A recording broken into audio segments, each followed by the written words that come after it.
দারুণ হয়েছে, দারুণ।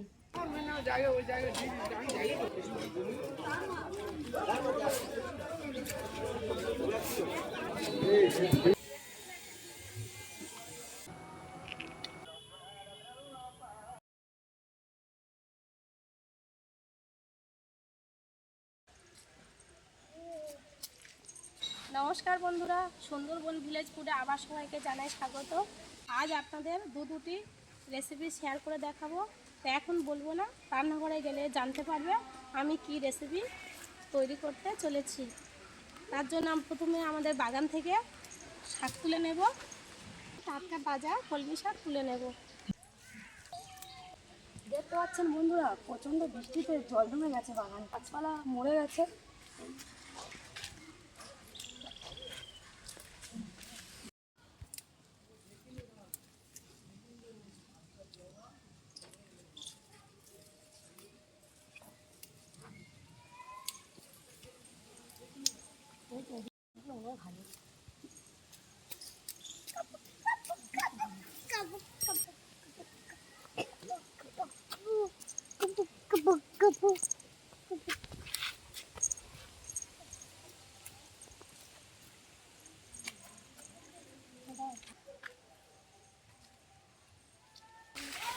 দেখতে পাচ্ছ বন্ধুরা, আমাদের শাকগুলো তোলা হয়ে গেছে।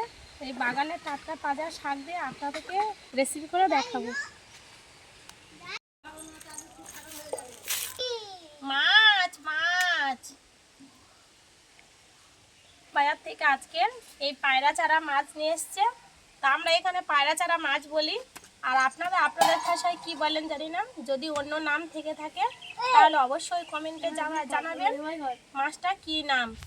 এই মাছটা সাধারণত পুকুরে পাওয়া যায় না, ঘের বা ফিশারিতে পাওয়া যায়, একদম টাটকা। আমি এখানে মাছটা কেটে নিই আর বৌমা ওদিকে মশলাটা তৈরি করে দিই।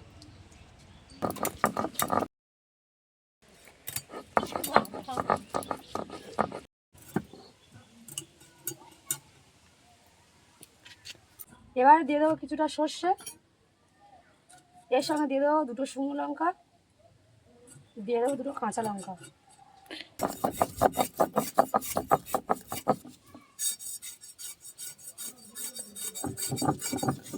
মাছের আঁশটা এতটাই ছোট যে কাটতে খুব দেরি হচ্ছে,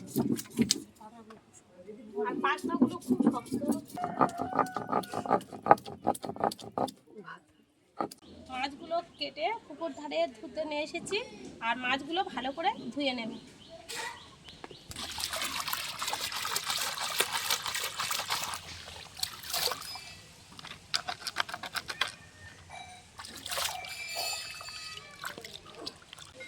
উনুনটা জ্বলে গেছে, এবার আমি উনুনের মধ্যে কড়াইটা বসিয়ে দেব।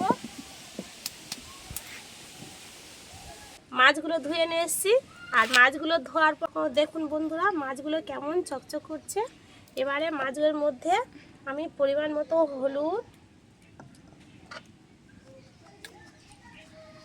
লবণ দিয়ে ভালো করে মাছটা মাখিয়ে নেব।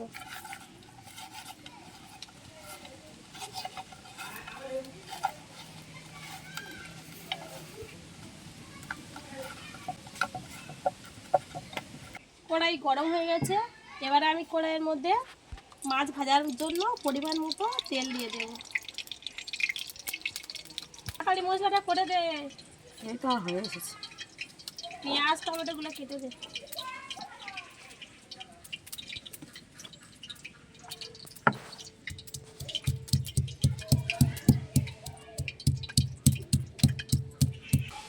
তেল গরম হয়ে গেছে, এবারে আমি একে একে মাছগুলো দিয়ে ভেজে নেব।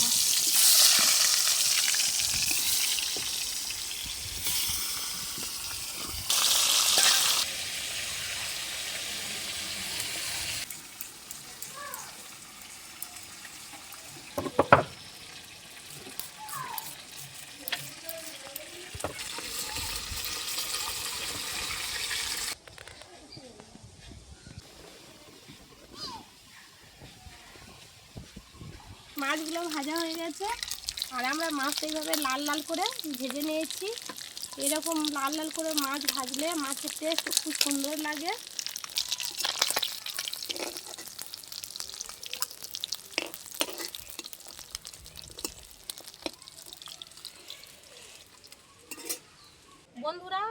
পায়রাতলি মাছের সর্ষে ঝালের জন্য এখানে মশলা হিসাবে ব্যবহার করছি পেঁয়াজ, হলুদ, কাঁচা লঙ্কা, টমেটো কোচানো, আর এখানে সর্ষে ও কাঁচা লঙ্কা বাটা, আদা, গুঁড়ো লঙ্কা আর তেল, কাশ্মীরি লঙ্কার গুঁড়ো, শুকনো লঙ্কা আর কালো জিরে।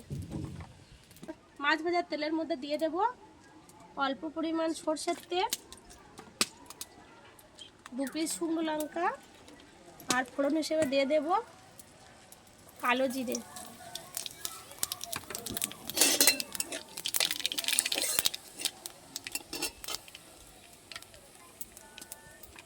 দেব পেঁয়াজ,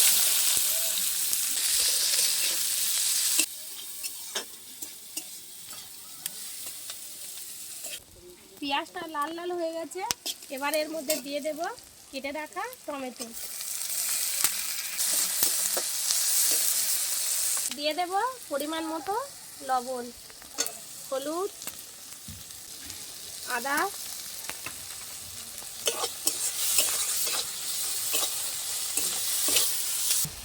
দিয়ে দেব লাল লঙ্কার গুঁড়ো, বেটে রাখা কাঁচা লঙ্কা ও সর্ষে।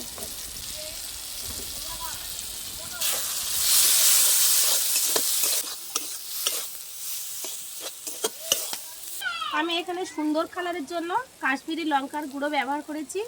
আপনারা আপনাদের প্রয়োজন মতো চাইলে দিতে পারে, না দিলেও না দিতে পারে।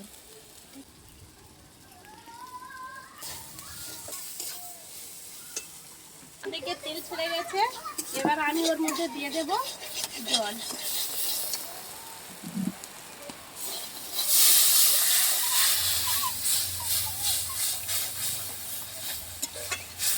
জলটা দিতে দিতে ওদিক থেকে বৃষ্টি এসে গেছে, আর আমাদের চিকু ওপর থেকে ছুটে পালিয়ে এসছে এখানে।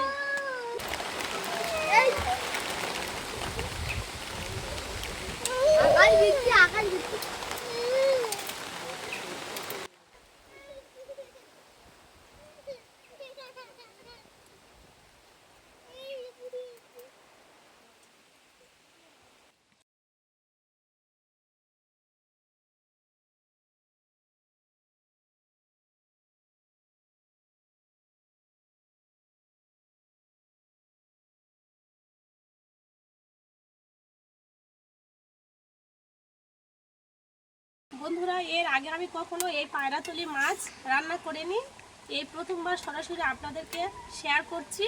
তা এই রান্নাটা কেমন লাগলো আপনারা অবশ্যই কমেন্টে জানাবেন রান্নাটা কেমন হয়েছে। দেখতে পাচ্ছ বন্ধুরা, আমাদের তরকারির কালারটা খুব সুন্দর এসেছে। এটি একদম সাধারণ কিন্তু খেতে অসাধারণ। আমাদের তরকারিটি হয়ে এসেছে, এবার আমি তরকারিটি নামিয়ে নেব।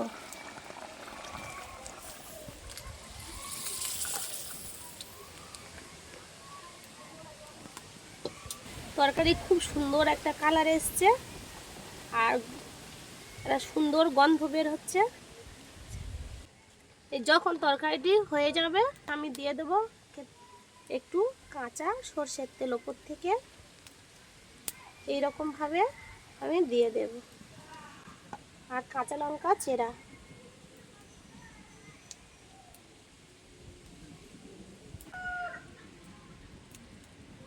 আমরা যে আর একটা পদের কথা বলেছিলাম তার জন্য আমাদের লাগছে কলমি শাক আর 2টো আলু। আমি একটি পাত্রে জল নিয়েছি, এর মধ্যে অল্প করে লবণ দিয়ে দেবো। এবার এই কলমি শাকগুলো কেটে এই লবণ জলে ভালো করে ধুয়ে নেব।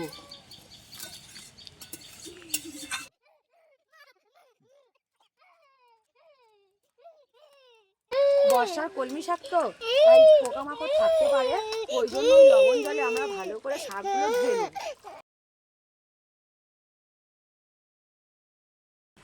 এই রেসিপির জন্য আলুগুলো আমরা এরকম টুকরো টুকরো করে সুন্দর করে কেটে নেব।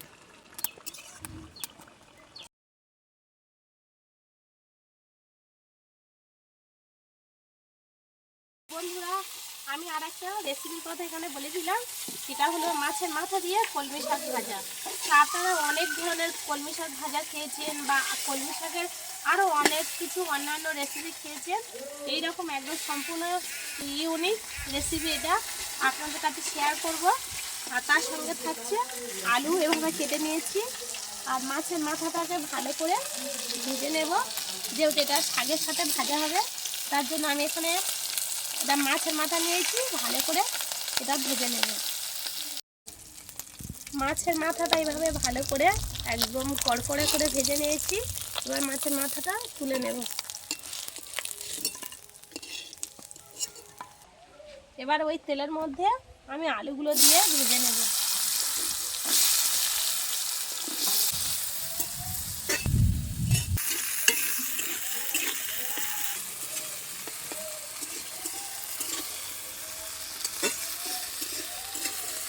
ওটা আমি লাল লাল করে ভালো করে ভেজে নিয়েছি। আলুটা ভাজা হয়ে গেছে, আমি এবার একটি পাত্রের মধ্যে আলুটা তুলে নেব। ফোড়ন হিসেবে ব্যবহার করছি শুকনো লঙ্কা, গোটা জিরে,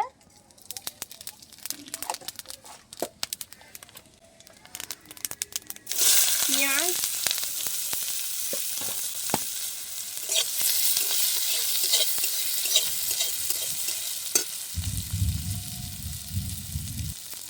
রসুন থেতে করে দেখা, দেব অল্প করে লাল লঙ্কার গুঁড়ো। মশলা দিয়ে এখানে ভাজা ভাজা হয়ে গেছে, এবারে আমি ওর উপরে দিয়ে দেব ভেজে রাখা আলু ও মাছের মাথা।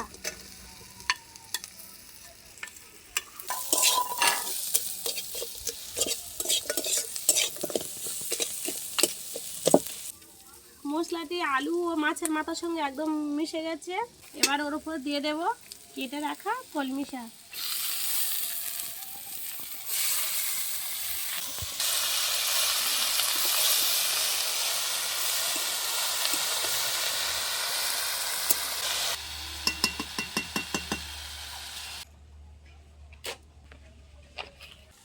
আমাদের শাক ভাজিটি হয়ে গেছে, দেখুন বন্ধুরা একদম ঝরঝরে আর সুন্দরও দেখতে হয়েছে। বন্ধুরা আপনারা অল্প সময়ে আর কম খরচে আপনারা বানিয়ে ফেলতে পারেন এইরকম দুর্দান্ত এক ইউনিক রেসিপি। তার মধ্যে প্রত্যেকের বাড়িতে মাছ তো থেকেই থাকে, এইরকম মাছের মাথা দিয়ে কলমি শাক একবার ভেজে দেখুন, আপনাদের খুব ভালো লাগবে। দারুণ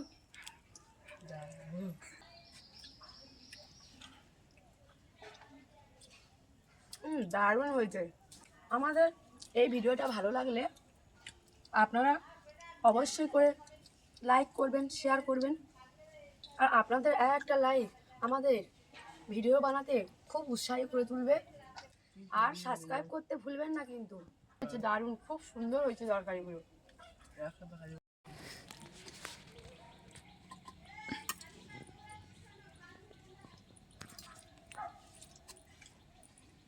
দারুণ হয়েছে, দারুণ।